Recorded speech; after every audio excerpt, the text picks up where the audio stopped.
Culture. We rest at the pulse of the community, providing all things news, media, fashion, events, and everything that we talk about in between. Documenting our Black powerful history and amplifying our Black voices, one interview at a time. We are the Culture.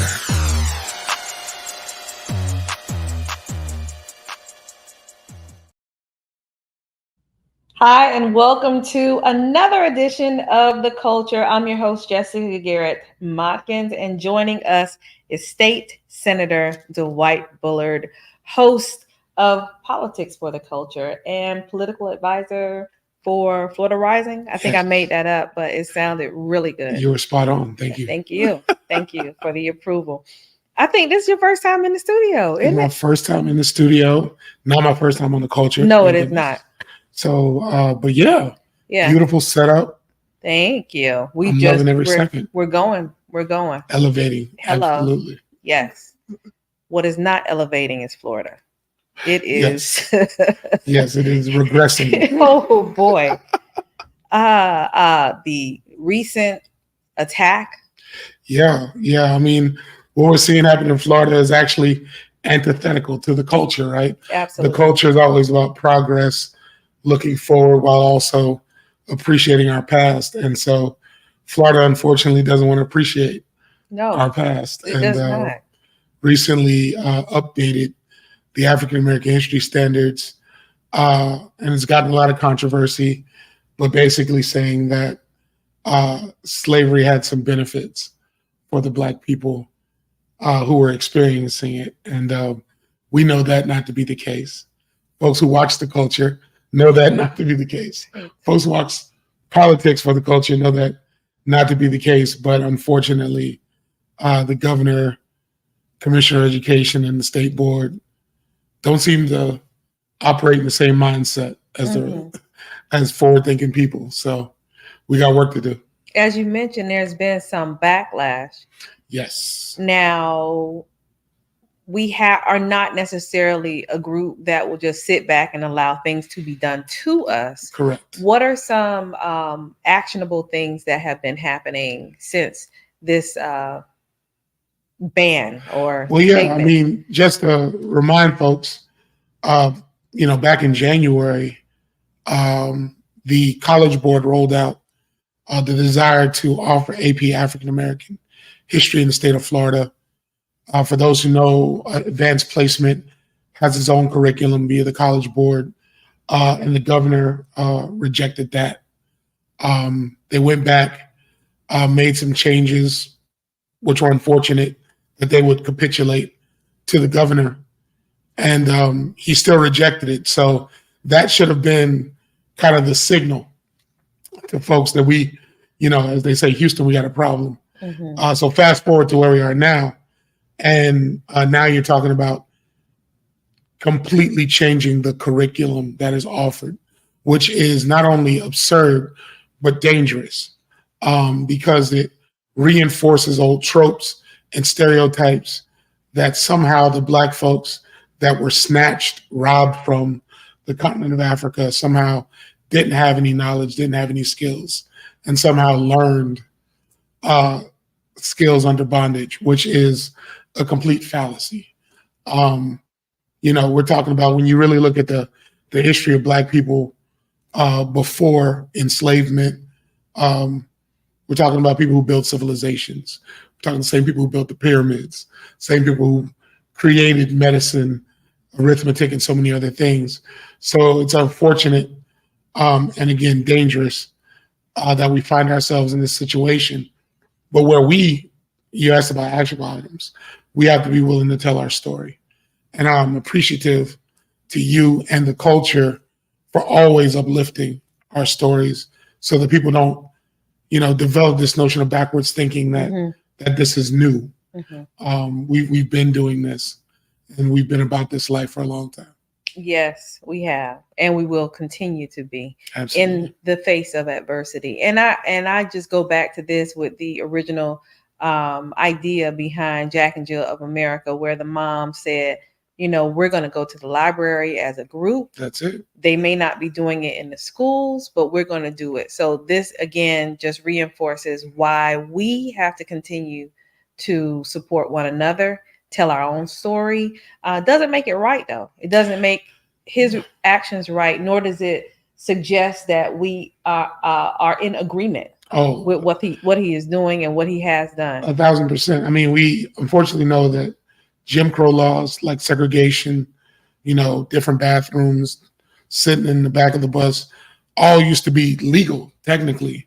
And it took folks like Rosa Parks, took folks like Dr. King, and so many others to resist, push back. And so I'm glad you brought up Jack and Jill, because our Divine Nine organizations have to play a role in this in terms of how they educate and how they help shape people's minds. I know your organization, Alpha Kappa Alpha, my organization, Kappa Alpha Psi, so many others have youth components that are teaching young people how to think about it. I'm chuckling just because I know the other team that's here. Absolutely. The Omegas. I felt like a stare. You felt the presence? Yeah, I felt a stare. Listen. But it is a collective. It is not one. All of the organizations. All of them. And I do want to uplift them, have youth components that's irrespective of your membership. Right. So, your dad could be in one, but the young person in that community may only have access to Phi Beta Sigma or Omega Psi Phi's youth component, or the 100 Black Men of America. Those are the kinds of folks and organizational leadership that we're going to need to push through this moment. Good. That's good. You are also reminding me of what's going on a national level. There's some things that have happened with Trump. Even here recently, there was talk of an indictment for Biden. Yeah. I mean, it's a lot of political gamesmanship really kind of going back and forth. And unfortunately, and we'll talk about this on Politics for the Culture over the course of this season, is really kind of downplaying all the back and forth. People want to get down to the nitty gritty. Yes, indictments are real. When people are out here doing criminal activity, doing illegal things, hiding, classified documents, it's important for us to spotlight that, because we want to create a sense of trust restore a sense of trust about the folks that we choose to elect. But I want to remind folks that is the accountability that we all possess. When we talk about who possesses the power, it goes beyond just the voting, right? It's really about people keeping an eye, understanding that what you want and what you want to see from those that we place in public office has to be a two-way street. The expectation of them acting or behaving in a particular way should be understood, but we also have to reinforce the rules as the voters, that we're not just going to sit back quietly and allow them to act any type of way. Thank you for shifting to voting, because there has been some discussion as far as parties are concerned. We saw the one political, I don't know if she was in the state or the House, but she switched parties. Yes. Where are we as far as Black people are concerned with the parties that are the majority, the Democrat and the Republican Party? So, of course, I could give a lengthy historical diatribe on why Black folks used to vote Republican and now they vote more in alignment with Democrats. But really what it boils down to is parties are temporary. Issues are the salient point that all people are generally concerned about, but Black folks especially. The reason why you see a tendency among Black people tending to vote more Democratic is because that is the party that feels and oftentimes looks more representative of our types of politics. When we think about the Barack Obamas, the Maxine Waters, the Marsha Fudges, and so many other Black politicians, they tend to be Democrats. They tend to be running and representative of a myriad of democratic values. That's not to say that Black people cannot like have to be a monolith. We want people to have a diversity of thought and understanding, but also understanding that you possess the power. As the voter, when you walk in that booth, when you're determining who you choose to vote for, remember that you're voting on the issues that are most important to you and impactful to you. How, we're dealing with an insurance crisis here in Florida. We're dealing with a nationwide housing crisis. Who's addressing that? Who's talking about that? Who are actually making decisions that are going to be beneficial to you? We need people to pay attention and not just be caught up in the social media stuff, but really looking at shows like this, shows like Politics for the Culture, for a little bit more in-depth discussion on the things that matter to you. Mm-hmm. That's good. Now, you mentioned Politics for the Culture. You're back with another season. What can your viewers expect? What can they glean off of what you're going to be bringing them? Yeah. So for those who haven't been watching, Politics for the Culture is politics for us and by us. And so I know a lot of people get, again, burdened with this idea of traditional politics or just talking to elected officials. So we try to broaden the scope of what politics is. We understand that just being Black in America is political. So what are the things that we need to talk about? Everything from sex to money, to wealth, to geography, to where we find ourselves in proximity to other people in the world are all part of the discussion that we hope to frame on Politics for the Culture. And so I'm hoping folks tune back in. I'm encouraging folks to go check out the previous episodes so you can get a real flavor of what it is that we're trying to do. We're not trying to bite on a bunch of different topics all at once. It's really a bite-sized, long-form interview, 25 to 30 minutes, talking with somebody about what it is, that they're doing, how is their political ideology and framework being shaped, and how they're helping to shape other folks' political ideology and framework. So I really enjoy the show. I appreciate you, give you your flowers, because ultimately you provided the vision and the framing to allow it to happen. And so I'm just happy to be a conduit for what it is that we're trying to do. Well, thank you for that. There's this one part about your whole series that I really want to snatch and do it myself, but I'm like, that's Dwight. I gotta just let him ride with it. You always go beyond the topic to find the humanity within politics, or as it relates to the culture or that thought leader who's on the show. What made you do that? Listen, a lot of people don't appreciate that the root word in politics comes from the Greek, and it's polis, which is just the people. So when we think about the greater humanity, you have to, understand that people are dynamic, that they are just not their job or their gender or their race, that they have a whole myriad of things that shape who they are. And so we try to pull that out on the show and really try to get people to kind of think both externally and really internally about what it is about their lived experience that helps shape who they are. Well, understanding that, I'm going to have to go ahead and pull one of those questions just for you. Just riding off the fact that it's the 50th anniversary of hip hop. I know that you're from Philly, but I need you to keep it local. Absolutely. I want to know, what are you listening to now? And who is your favorite artist of all time as it relates to Miami's history and dedication or contribution to hip hop? Yeah. So I appreciate you. My brother especially would appreciate you shouting out my Philly roots. But I'm very much a Miami kid.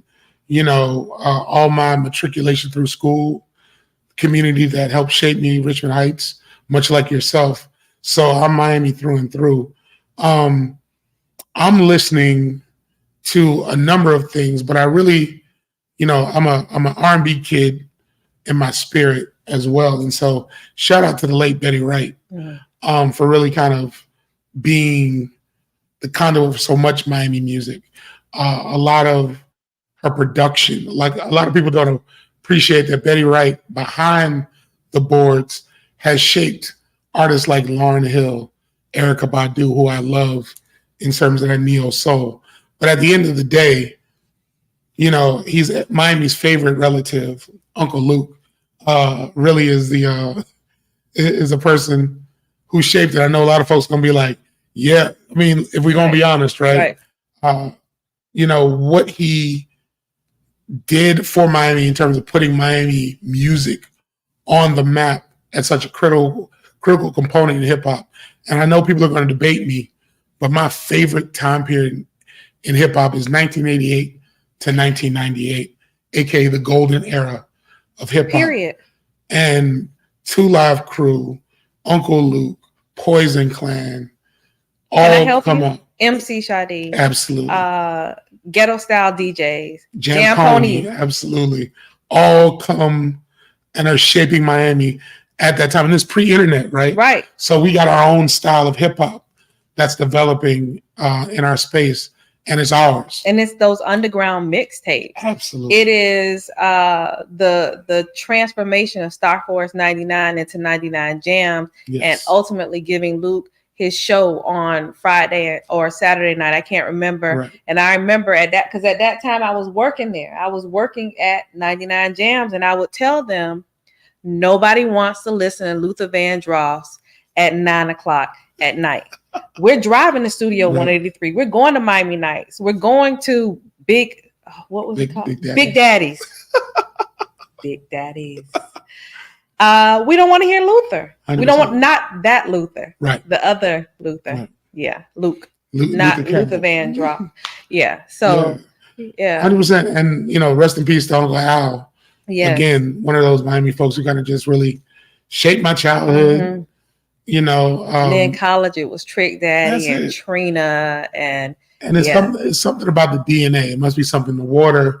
Maybe it's the mango salad, the conch salad that we eat. But whenever that bass line drops, right, you could tell somebody from Miami because we move different. Mm-hmm. We just have a different, you know, we could have all the letters behind our names. And then the other two guys will make us do our thing. That contributed, that are local, rest in peace, Tony Galvin. Tony Galvin produced many hits. He was from Richmond Heights. Mm-hmm. And then also the mixer, Ray Say, graduated from Southridge Senior High School and has a number of Grammys that he was nominated for. He did a lot to contribute to our sound. And I appreciated going to USA Flea Market to buy my Jam Pony tapes, which got me into a lot of trouble in college because everybody wanted a Jam Pony tape. And so I would use my double stereo and record them so I can give it to them. And I would record them on silent. But of course, I leave the room and then they'll pop on audio and it blasted my room. My RA got me written up a couple times for my Jam Pony Express DJs tape. Absolutely. Those were good days. Those are the best days. Yeah. So any closing thoughts? Just, you know, reminding folks that we, you know, I mentioned power a couple times on the show, and that, you know, a lot of people run away from that notion or feel as though it's a corrosive thing. But I remember someone challenging me years ago that power is something that we have to want to possess as a collective. And we have to fight to retain it and maintain it. And so I just want to encourage people to never shy away from either your own personal power or building collective power, whether that be through your family, through your business, through your work life, through your social life. We should always be in pursuit of that greater power for good, of course. Amen. That was good. So join him. What days your show come on? Mondays or Wednesdays? Wednesdays. Look forward to Politics for the Culture. New episodes dropping on Wednesdays, starting in August. Just looking forward to continuous conversations. Absolutely. And thank you for joining us. Come back tonight at 6:00. We're going to chop it up, grab a couple of drinks. It's another edition of My 2 Cents. Come hang out with us for some good time and some shenanigans. Until next time, we'll see you again. The Culture is produced and owned by Hip Rockstar Media and is distributed by the Culture Media Group. It cannot be reproduced or broadcast without